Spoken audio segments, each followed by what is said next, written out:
Hello friends, welcome to the channel Tuition Tonight. In this video we have an agenda to clarify all the issues related to JavaSwing and MySQL database integration. Plus I am going to create a playlist today for implementing the CRUD operation on using JavaSwing and MySQL database. So we are going to create the CRUD operation, create, retrieve, update and delete operation by executing the Java queries for MySQL database, right? So without wasting any time, let's move on to our first video, that is CRUD insertion record. In this video we are going to insert the data, and this is our part 1 of 4. There will be 4 part of this playlist, right? So without wasting any time, just go on to the NetBeans IDE 8.2 and click on add project, select Java and click next. Write the project name, that is CRUD operation, and press the button finish, right? Okay, so the project has been created. Now what I have to do right here is to go on to the library and add the library of my SQL JDBC driver. So click on add library and search the specific library name MySQL JDBC driver and click add library. In this way your library will be added into your library folder of that project. So this is how you can include the specific library driver, right? Now go on to the JFrame form and select the name, that is insert record. Yes, press the finish button and the JFrame is right here. Now we have to decorate it and rearrange all the element over it. What we have to do right here is just place a label on the top, edit the name with insertion of record.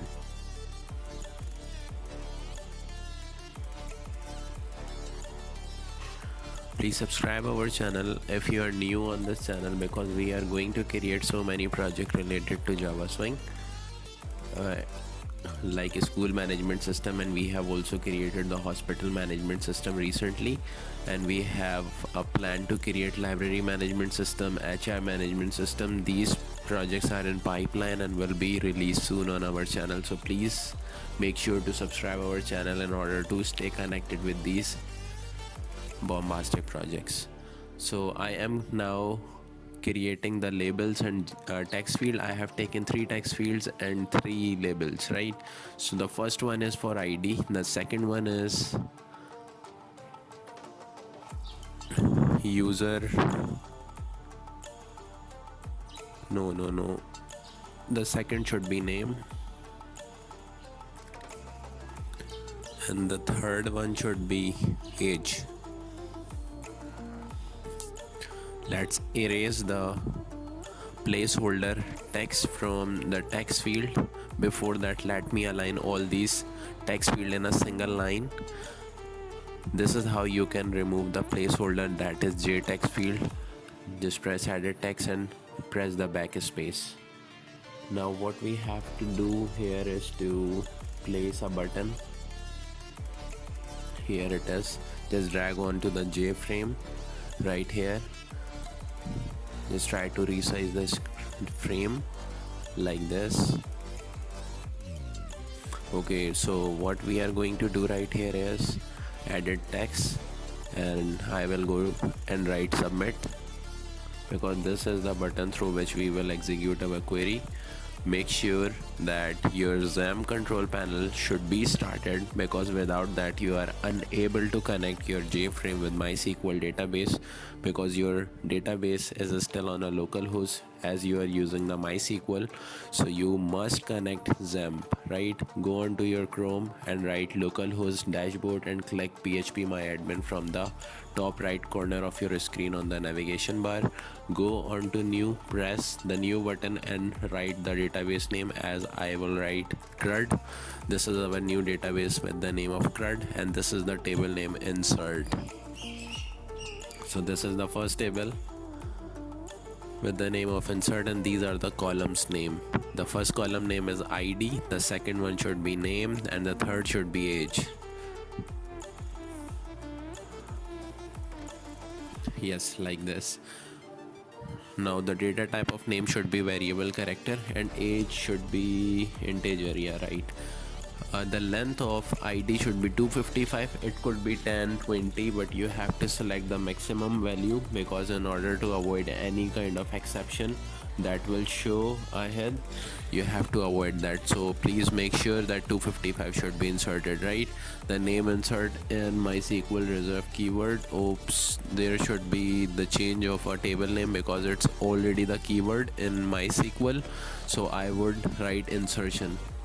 Click the save button and it has created our table successfully. Alright, now what you have to do next, come on to the JFrame, click the event, action and action perform. In this way you will go into its backend.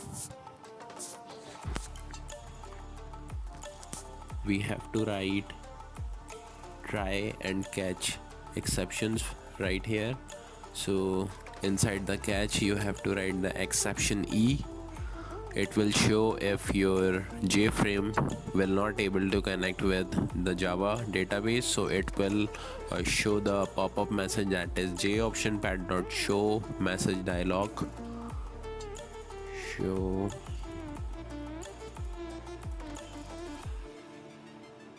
joptionpad.show message dialog.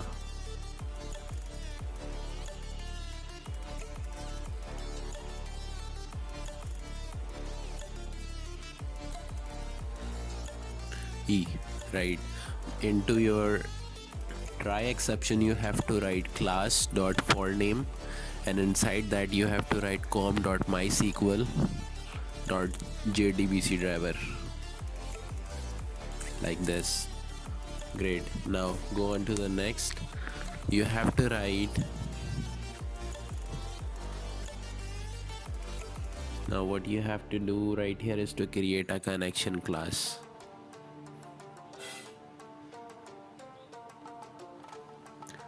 Okay, so connection CONN is equals to driver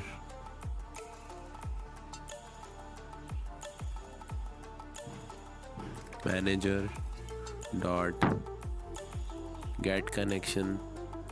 Inside the parameter you have to write the database name. Before that, oops, I just made a mistake. We don't have to create the class. Let me just delete it first.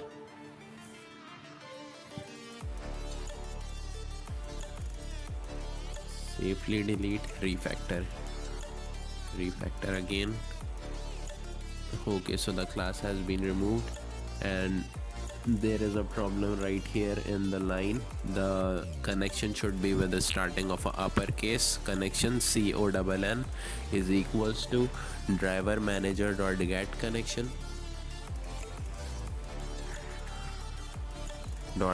connection and inside the parameter you have to write the database name, username and password, right? Just add the connection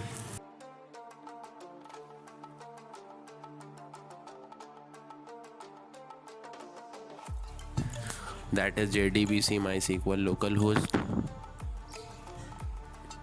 3306 /CRUD. CRUD is the name of our database, you remembered. Root is the username and password is empty right here. Now let's go on to the next line, that is a string SQL. The SQL is variable that will contain the query to insert the data into the MySQL table. So the query is insert into insertion. Insertion is the table name. Values, in the first parameter I have to write all the name of 3 columns. But before that, if you don't have the value at a run at initial time, and you will put the value at a runtime, so you can place 3 question mark as per your number of column. If you have number of column 4, so you can place 4 question mark. So the question mark right here just shows we will put the data at a runtime.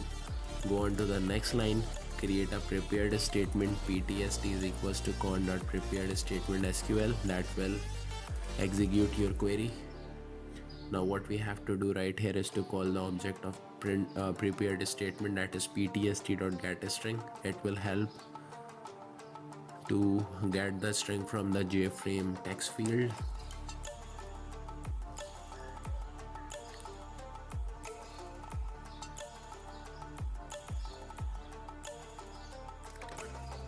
Set a string.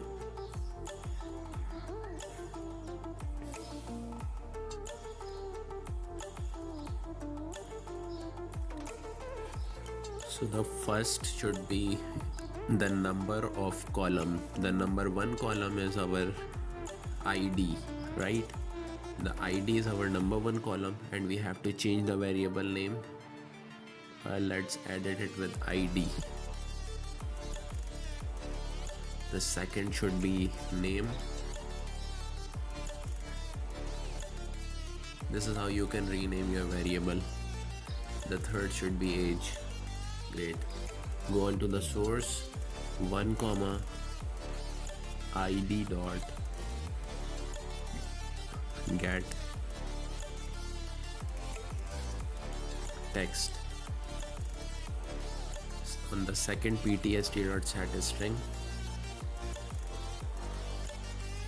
Our second column is name dot get text.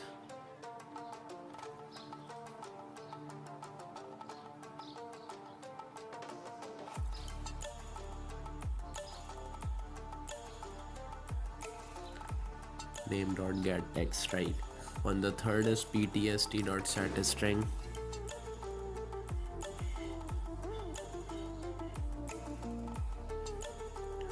Three comma, this is our third column, age dot get text, right? So this is how you can get the text from the text field, and through the set string you can pass these data into your MySQL database. Now you have to write ptsd.execute query for execution, joption_pan.show message dialog box for popping up the message that your data has been transferred successfully.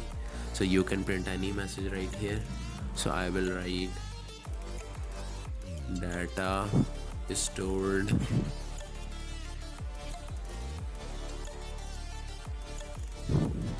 successfully.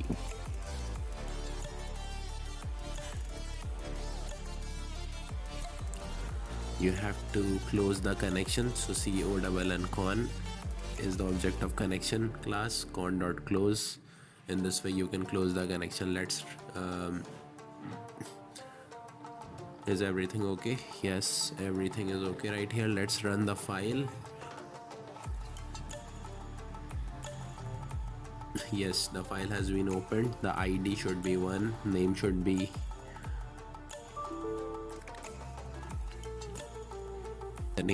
Jimmy, and the age should be 28. There's an error, cannot issue data manipulation statement with execute query. So there is an issue. You have to